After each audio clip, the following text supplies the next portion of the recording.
How you doing, guys? Today, another video on INTP personality type and compatibility. I did one of these a few months back, and oddly enough, I did not mention the INFJ as a potential good match for the INTP. One of the reasons I did that is because I was kind of speaking just more generally about what INTPs look for in a match. I wasn't really giving a technical analysis of which types are good for the INTP and why. And also, I didn't mention the INFJ, really because it goes without saying that the INFJ is a good match for the INTP. If a particular INTP isn't looking for someone who's just like him, he wants what most people want, a good balance between similarity and complementary type, then the INFJ is great because there is a good combination of that going on in this pair.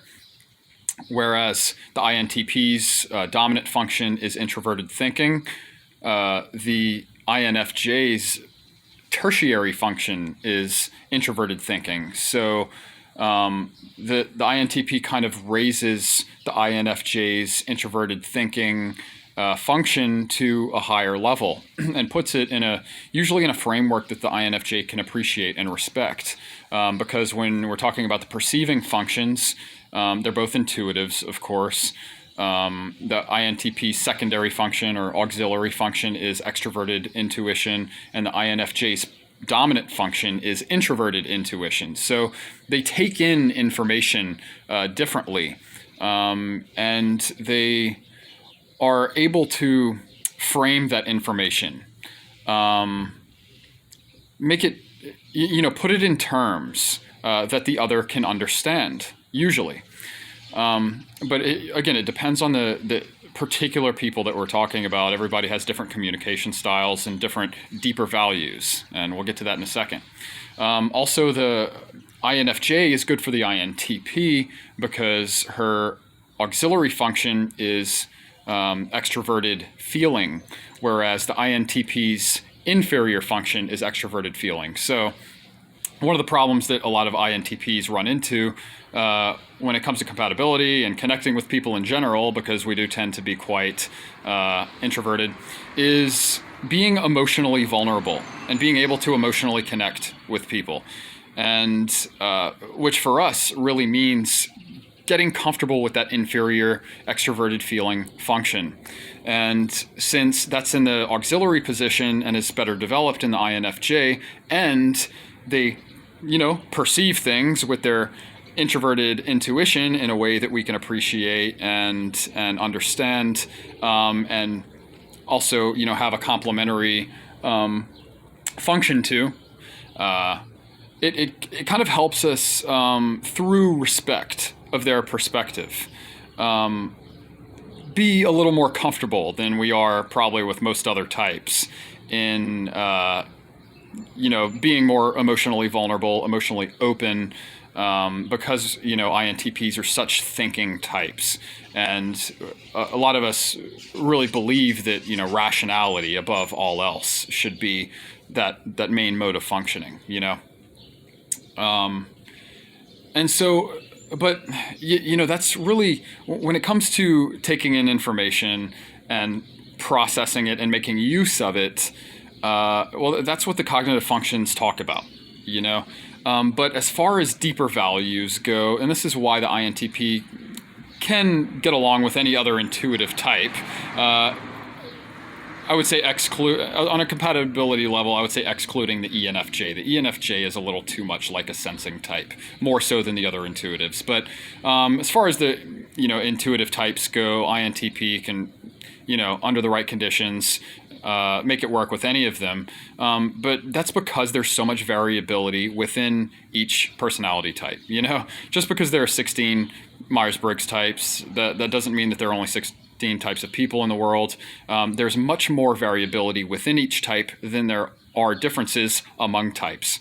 There are, in fact, over 8 billion types of people in the world, because there are 8 billion individual personalities, or I don't know, whatever the global population is. I don't even know. But so the cognitive functions are the deep level of Myers-Briggs. It's not even the 4 letters that matter that much. It's really the cognitive functions underlying it. And, the INFJ, INTP, having that complementary nature, but enough similarity to kind of, bring out the best in each other. It seems deep. It makes it seem like, oh, well, I'm an INTP, I need to go look for an INFJ, or vice versa. But there's so much more to romantic compatibility and partnership than what Myers-Briggs can account for. It is systematically quite limited, which is why it works well in business. Because what do the cognitive functions do? They talk about modes of perception, that's taking in information, and modes of judgment, what you do with that information. So it works well in business because that's all you need to know about somebody to fit them in the right role in a company or something like that.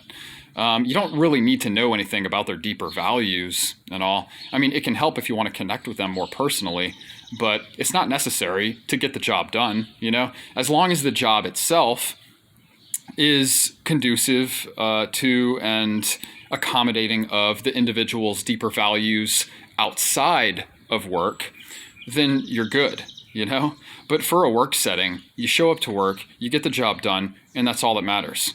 And knowing your modes of judgment and perception are really enough to fit you in the right role. And so I've said this in other videos before, but I'm going to say it again. If you want to look at deeper compatibility, you got to look at astrology. This isn't really a video about astrology. I have other videos on that. But I'm not giving you too much technical information about any of these personality systems because that's for each individual who's interested to figure out on their own. If you're really interested in personality and you're interested in deeper levels of compatibility, look to astrology. And the fact is that INTPs and INFJs, for example, they span the full spectrum of, zodiac signs. There are definitely markers of, certain placements in certain houses and then certain aspects, that's relationships between planets, between parts of yourself, that indicate much deeper values that are correlated with these Myers-Briggs types. But, that's really it. Myers-Briggs has its limits. It's modes of perception and modes of judgment.